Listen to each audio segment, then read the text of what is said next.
अचके में देखली एक सपनवा मिथिला के अंगना। अचके में देखली एक सपनवा मिथिला के अंगना।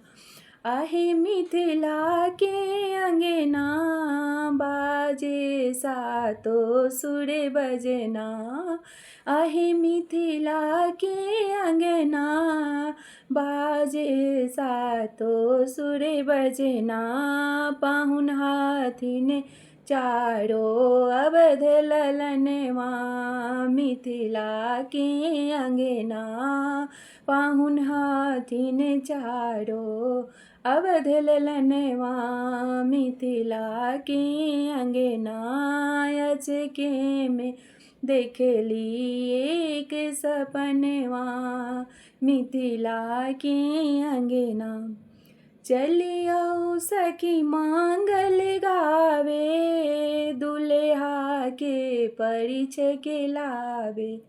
चलियो सखी मांगल गावे दुल्हा के परिछे के लावे। ले बेड़ल हईने काजल संग चंदनवा मिथिला के अंगना।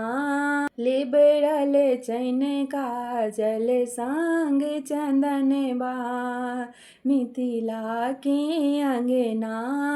अचके में देखली एक सपनवा मिथिला के अंगना। अचके में देखली एक सपनवा मिथिला के अंगना।